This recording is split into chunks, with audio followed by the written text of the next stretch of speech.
Hello hi students, welcome to only UPSC. उम्मीद करता हूं कि आप सब बेहतर होंगे, अच्छे होंगे, पढ़ाई अच्छी चल रही होगी आपकी। जो पिछली जियोग्राफी की क्लास हुई थी उसमें आपने मौसम एवं जलवायु को समझा था कि मौसम क्या होता है, जलवायु क्या होता है। ठीक है, आज के इस क्लास में हम पहले तो आपका कमेंट लेंगे कि आपने पिछले वीडियो पर कहा क्या था या क्लास में आपने कमेंट क्या किया था। उसके बाद में हम शुरू करेंगे जलवायु का वर्गीकरण विस्तृत रूप से समझने के लिए कि विषुवतीय जलवायु क्या होती है, उसके गुणधर्म क्या है, वहां पर कैसी दशाएं होती हैं, या सवाना जलवायु क्या होती है। इसी प्रकार जितने भी हमने अलग अलग कैटेगरी में बांट करके देखे थे पिछले क्लास में, उसको हम समझेंगे। ठीक है, तो कमेंट पहले ले लेते हैं हम। कोई शालिनी जी, उन्होंने गुड मॉर्निंग लिखा था, आपको बहुत बहुत गुड मॉर्निंग। सलाम वालेकुम। मोहम्मद अब्दुल रहमान, खुद की तरक्की में इतना वक्त लगा दो कि दूसरों की बुराई करने का वक्त ना मिले। बहुत अच्छी बात है, इस प्रकार की चीज़ें आपको अपने जीवन में उतारनी चाहिए, सिर्फ लिखने तक सीमित नहीं रहना चाहिए।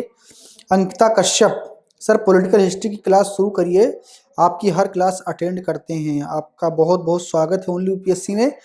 और पॉलिटिकल साइंस की क्लास या पॉलिटी की क्लास जिसे आप कहते हैं, वो स्टार्ट हो जाएगी जब ये जियोग्राफी आपका खत्म हो जाएगा, उसके जस्ट बाद। ठीक है सर, प्लीज़ आप ऐसे ही पढ़ाते रहिए, बहुत ही मेहरबानी होगी। सलीमा सिद्दीकी, आपका बहुत बहुत स्वागत, बहुत बहुत आभार। अरमान खान, 1 मिलियन का इंतजार है क्योंकि पता नहीं, ऐसा लगता है कि सर और ओनली यूपीएससी एक फैमिली सी लगने लगी है। अरमान खान, आप सब हमारी फैमिली हैं। ओनली यूपीएससी के जितने भी स्टूडेंट हैं और ओनली यूपीएससी की टीम जो हमारे साथ काम करती है, हम सब एक परिवार हैं और इस परिवार में बेहतरी बनी रहे। हम मेहनत करते हैं, उस मेहनत का परिणाम यह मिले कि आप सफल हों और ये परिवार और विस्तृत और बड़ा हो। इसके लिए आपको बस एक छोटा सा काम करना होता है, जो मैं बार बार कहता हूं कि शेयर और लाइक करना होता है। ठीक है, अनूप कुमार, नमस्ते सर जी, बहुत बहुत नमस्ते आपको। Suraj Prakash, thank you so much sir, आप ना होते तो हम यूपीएससी की तैयारी नहीं कर सकते थे। देखिए, मैं लगातार इसीलिए कहता हूँ। अभी देखिए कमेंट, सूरज प्रकाश नाम की किसी एक लड़के ने इसको लिखा है। तो ये जो ओनली यूपीएससी ने अपना कारवां शुरू किया, उसके जो मुसाफिर हैं ना, वो यही लोग हैं जिनको हमें आगे लेकर के जाना है। ठीक है, अब ये सूरज प्रकाश जो लड़का है, ये किसी संसाधन के अभाव में कोचिंग इनका नहीं हो पा रहा था, तो अभी घर बैठे इनको कोचिंग मिल रहा है। और ओनली यूपीएससी का प्रयास भी यही है। आपको ओनली यूपीएससी के इस प्रयास के लिए लाइक तो बनता है ना। जितने लोग आए सब लाइक करें और जितने भी प्लेटफॉर्म आपके पास हों वहां पर शेयर कर दिया कीजिए। हेलो सर, क्या मैं इस चैनल के माध्यम से यूपीएससी की तैयारी कर सकता हूँ? हो तो रहा है हिमांशु जी, हिमांशु गुप्ता ने पूछा है, बिना ऑफलाइन कोचिंग के। बिल्कुल हो सकता है, क्यों नहीं हो सकता। आप तो सब ऑनलाइन कोर्स भी बेच रहे हैं कोचिंग वाले। कोविड की वजह से आपने देखा कि पूरा सिस्टम जो है वो शिफ्ट कर गया है ऑनलाइन की तरफ। Pragya Dikshit, proud of you sir, बहुत बहुत धन्यवाद प्रज्ञा जी आपका। Deepak Singh, thank you so much sir. बीच बीच में सिलेबस भी बताइए प्लीज, रिक्वेस्ट है सर, उससे सिलेबस याद हो जाएगा। सिलेबस की चर्चा मैंने कई बार की है और हर क्लास में, हर दूसरे तीसरे क्लास में सिलेबस की चर्चा करने की आवश्यकता नहीं है। सिलेबस आप डाउनलोड भी कर सकते हैं, ठीक है, और उसको देखा करिए आप। Rakesh Karn, good afternoon sir, good afternoon. Priyanka Tiwari, thank you so much sir, आप हमारे लिए इतना कुछ कर रहे हैं। ये बहुत बहुत आभार वाली बात है जो मैं आपको कह रहा हूँ। प्रियंका जी, आप पढ़ाई करते रहिए। बाकी आपको जो आपकी कृतज्ञता है धन्यवाद के रूप में, या मैं अच्छा कर रहा हूँ, उसको आप बार बार लिखती हैं, ये सब ठीक है, आप लिखते हैं, आपका प्रेम है, आपका प्यार है। लेकिन जो इसके लिए जरूरी चीज है वो ये है कि हमारे इस महायज्ञ में, हमारे इस महाअभियान में आप भी शामिल हो जाइए और इस वीडियो को इतना ज्यादा शेयर कर दिया कीजिए कि अन्य बहुत सारे विद्यार्थियों तक ये पहुंच जाए। ठीक है, चलो कुछ और कमेंट में ले लेता हूँ, उसके बाद में अपनी हम टॉपिक पर आते हैं और शुरू करते हैं। अरविंद कुमार राज, सर क्या हम आपके पास ऑफलाइन पढ़ सकते हैं? नो, हमारा कोई ऑफलाइन ब्रांच नहीं है, हमारा जो कुछ भी है ओनली यूपीएससी है, यहीं पर पढ़ाता हूँ। सृष्टि सिंह, थैंक यू सर, सब समझ में आ रहा है। बिल्कुल आपका आभार है, पढ़ाई करते रहिए। साहिल साफी, थैंक यू गुरुजी, गॉड ब्लेस यू, बहुत बहुत धन्यवाद साहिल जी। अनुप्रिया प्रजापति, सर आपकी क्लास बहुत अच्छा है, धन्यवाद। गीता कुशवाहा, सर जी प्रणाम। आप हमें कहते हैं कि अपना ध्यान रखना, लेकिन आप अपना ध्यान रखते नहीं हैं, आपको कफ की प्रॉब्लम हो रही है। जी गीता जी, बहुत बहुत धन्यवाद कि आप इतना ज़्यादा केयर करते हैं यूपीएससी की फैमिली। वास्तव में मैं इसीलिए फैमिली बोलता हूँ कि ये चूंकि फैमिली के तरीके से ही ट्रीट करते हैं आप लोग, इतना जो है सोचते हैं हमारे बारे में, हम आपके बारे में सोचते हैं, तो एक परिवार है। मैं अपना ध्यान रखूंगा, जो कुछ कमियां रही उसके लिए माफ़ी चाहता हूँ, आगे से फिर मैं ध्यान रखूंगा पूरा। थैंक्स सर आपके इस अनमोल काम के लिए। पूजा खाटे, तो ये इतने सारे कमेंट है, सबके कमेंट मैं ले नहीं पाऊंगा क्योंकि बहुत सारे हैं, और अगर सबका पढ़ूंगा तो क्लास में केवल कमेंट ही हो जाएगा। ठीक है, अब चलिए बात करते हैं पढ़ाई की। ठीक है, राम गोंड जी ने लिखा है लंबा कमेंट, कुछ मुश्किल नहीं है कुछ दुनिया में। ठीक है, इन्होंने कुछ मोटिवेशनल लिखा है। और विनोद कुमार यादव ने गुड मॉर्निंग लिखा है। मुस्कान ने लिखा है गुड मॉर्निंग सर।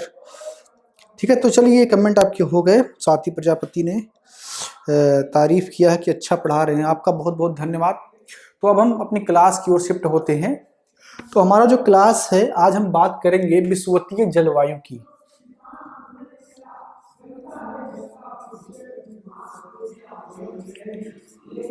विषुवतीय जलवायु की, ठीक है ना, यानी कि इक्वेटोरियल क्लाइमेट। विषुवतीय जलवायु की हम बात करेंगे इस क्लास में कि विषुवतीय जलवायु क्या है। आपने जलवायु और मौसम पिछले क्लास में समझ लिया था।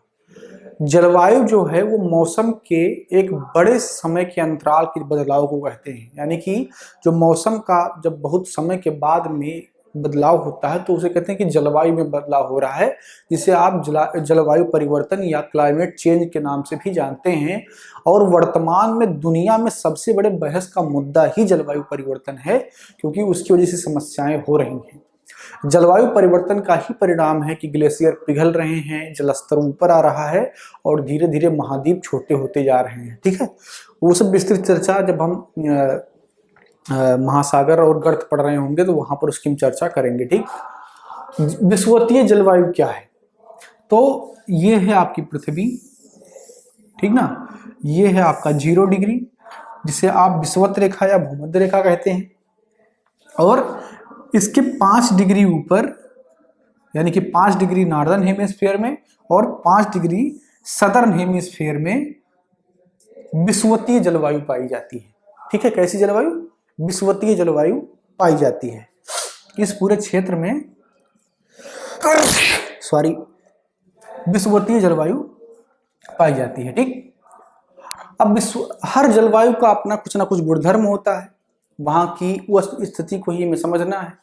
तो सबसे पहली बात कि ये जो क्षेत्र है, यहाँ पर आपको पता है कि सूर्य पूरे साल लंबवत होता है, तो तापमान जो है वो ज्यादा होगा अपेक्षाकृत। तो तापमान जो है विषुवतीय जलवायु के क्षेत्र का, वो 24 डिग्री से लेकर के 27 डिग्री सेंटीग्रेड के बीच में होता है। ठीक है, तापांतर जो है, तापांतर भी यहां पर कम होता है, क्योंकि जहां पर ताप ज्यादा होगा वहां पर तापांतर क्या होगा? कम होगा। इसीलिए जो विषुवतीय जलवायु का क्षेत्र, वहां पर ताप कभी बहुत घटता नहीं है। आप इसको इस तरीके से समझ सकते हैं, अगर आप इंडिया में जो है साउथ इंडिया में जाते हैं तो आपने देखा होगा कि केरल और तमिलनाडु का तापमान बहुत ज्यादा नहीं घटता बढ़ता है। ठीक है, वो ठंडी का जो मौसम होता है उसमें थोड़ा बहुत ठंडा होता है, लेकिन उसका टेम्परेचर जो है एक मेंटेन होता है। उसकी वजह यह है कि सूर्य वहां पर सालों भर लंबवत होती है, तो तापांतर क्या होता है? कम होता है।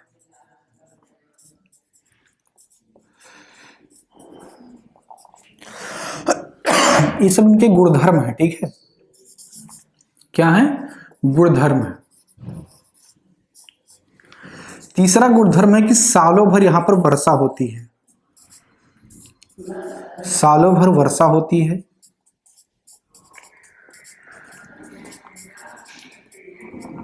और कैसी वर्षा होती है? संवहनीय वर्षा होती है, संवहनीय वर्षा होती है। ठीक है, संवहनीय वर्षा क्या होती है?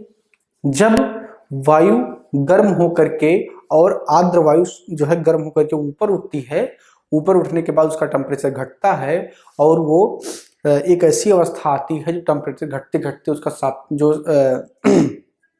सापेक्ष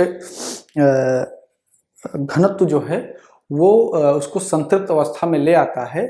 उसके बाद में उसका संघनन शुरू होता है और संघनन के बाद में वो वर्षा के बूंदों के रूप में फिर पृथ्वी के नीचे आती हैं। ठीक है, तो संवहनीय वर्षा यही होती है, यानी कि संवहन का मतलब ही होता है कि कोई चीज गर्म होकर के ऊपर उठे। ठीक, तो सालों भर वर्षा यहाँ पर होती है। उसकी वजह क्या है? ये संवहनीय वर्षा। चौथी चीज है इस क्षेत्र में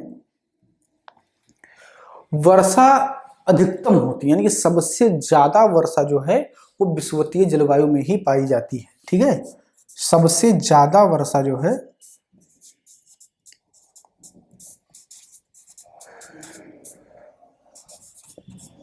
इसी क्षेत्र में पाई जाती है।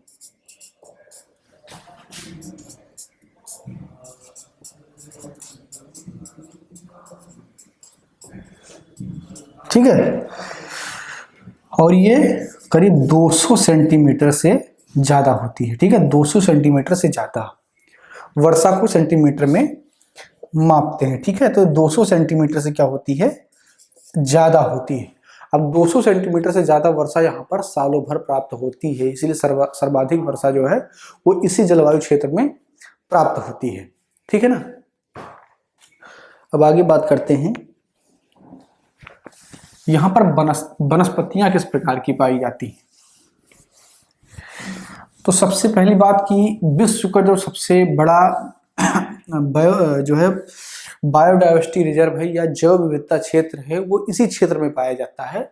उसकी वजह यह है कि अत्यधिक वर्षा होती है और तापमान भी ज्यादा होता है।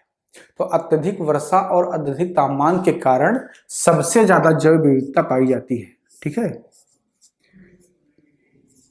सबसे ज्यादा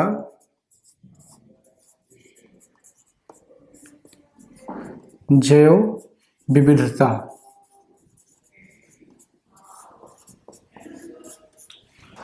पाई जाती है।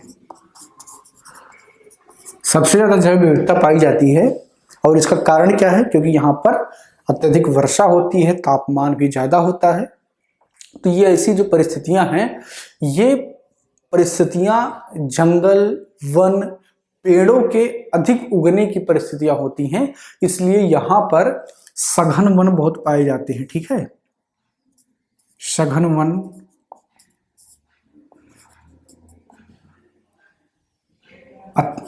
अत्यधिक पेड़, यानी कि अधिक पेड़। ठीक है, तो ये सब ज्यादा पाए जाते हैं और जहां ये सब ज्यादा पाए जाएंगे वहां पर विविधता होगी। ठीक है, विविधता का मतलब ही क्या होता है कि जहां पर अलग अलग प्रकार की बहुत सारी चीजें हों उसको विविधता कहते हैं। आप कहते हैं कि भारत हमारा विविधतापूर्ण देश है, India is a diverse country. तो डाइवर्स क्यों कहते हैं इसको? क्योंकि यहाँ पर आप जब 10 किलोमीटर जो है निकल जाएंगे तो आपको बोली बदली मिल जाएगी। आप उससे थोड़ा आगे निकल जाएंगे, भाषा बदली मिल जाएगी। थोड़ा और निकलेंगे तो कल्चर बदला मिल जाएगा। यानी कि अलग अलग धर्म, जाति, बोली, भाषा, समाज के लोग भारत में रहते हैं, इसीलिए भारत को डाइवर्स कंट्री कहा जाता है। तो विविधता का मतलब यही होता है कि जब अलग अलग प्रकार की चीजें एक साथ हों तो उसको विविधता कह देते हैं। और जैव विविधता का मतलब कि जीवन से जुड़ी हुई जो चीजें हैं वो अगर एक साथ इस प्रकार से आए तो उसको जैव विविधता कहेंगे। तो जीवन कहाँ पर होता है? जीवों में होता है, पेड़ में जीवन होता है, जंतुओं में जीवन होता है, कीड़ों मकोड़ों में जीवन होता है। तो ऐसी परिस्थितियां जहां पर इनकी संख्या ज्यादा हो और अलग अलग प्रजाति की संख्या ज्यादा हो तो वहां पर जैव विविधता अधिक होती है। और ये जो वहां का भौगोलिक स्थिति है उसके कारण जो है ऐसा होता है। सबसे ज्यादा जैव विविधता पाई जाती है, सघन और अधिक पेड़ पाए जाते हैं और ये जो है सदाबहार होते हैं। ठीक है, कैसे होते हैं? सदाबहार होते हैं। सदाबहार वृक्ष का मतलब, सदाबहार वन का मतलब क्या होता है? सदाबहार जो है शब्द से ही स्पष्ट है कि जिसमें हमेशा बहार हो, यानी कि जिसकी पत्तियां टूटकर ना गिरती हो। आपने देखा होगा उत्तर भारत में अगर आप जो है यूपी, बिहार या मध्य प्रदेश के आसपास के क्षेत्र में रहते हैं तो आपने देखा होगा कि यहाँ पर बसंत के मौसम में पेड़ अपनी पत्तियों को गिरा देते हैं और नई पत्तियां उनके जो है उसमें जो उनकी डाली होती है उसमें आती है। तो ये वन जो है ये पर्णपाती वन कहलाते हैं। ठीक है। ऐसे वन पर्णपाती वन कहलाते हैं, जो अपनी पत्तियों को एक समय के लिए गिरा देते हैं और नई पत्तियों को उगाते हैं, ये पर्णपाती वन होते हैं। लेकिन सदाबहार वन वह वन होते हैं, या वह सदाबहार वृक्ष वह वृक्ष होते हैं जो अपनी पत्तियों को सालों भर बना के रखते हैं, यानी कि उसे गिराते नहीं है। इसका मतलब होता है सदाबहार वन। अब कौन कौन से जो है वृक्ष, महत्वपूर्ण वृक्ष पाए जाते हैं, ठीक है, कौन कौन से महत्वपूर्ण वृक्ष पाए जाते हैं, वो है आपका एनी इस क्षेत्र में, यानी कि विषुवतीय जलवायु में, आबनूस, रोजवुड, इसको आप नोट कर लेंगे, रोजवुड, सिनकोना। सिनकोना बहुत ही महत्वपूर्ण वृक्ष है, क्योंकि इसके छाल से मलेरिया की दवाई बनाई जाती थी, ठीक है, सिनकोना। रबर, ठीक है, आप देख रहे हैं कि भारत में रबर का उत्पादन सबसे ज्यादा कहाँ होता है, केरल में होता है, क्योंकि वो नजदीक है, कहाँ से, विषुवतीय जलवायु के क्षेत्र से वो नजदीक है, इसलिए वहां पर रबर के पेड़ खूब पाए जाते हैं। तो रबर हो गया, सिनकोना, रोजवुड, आबनूस, एनी, ये सब क्या है, सदाबहार वृक्ष हैं और इनकी संख्या भरपूर जो है पाई जाती है विषुवतीय जलवायु में, ठीक।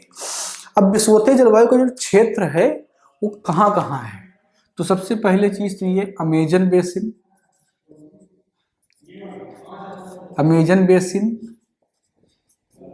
कांगो बेसिन,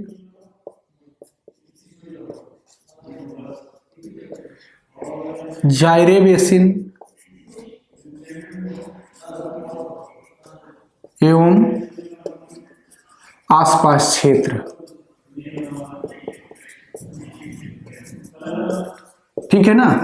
तो अमेजन बेसिन, कांगो बेसिन, ये इन सब के आसपास का जो क्षेत्र है वहीं पर पाए जाते हैं विषुवतीय जलवायु, ठीक है। क्योंकि अगर आप मैप में देखेंगे तो ये क्षेत्र आपको इसी के इर्द गिर्द में दिख जाएंगे, ठीक है, इसी के इर्द गिर्द में आपको ये क्षेत्र दिख जाएंगे, ठीक है।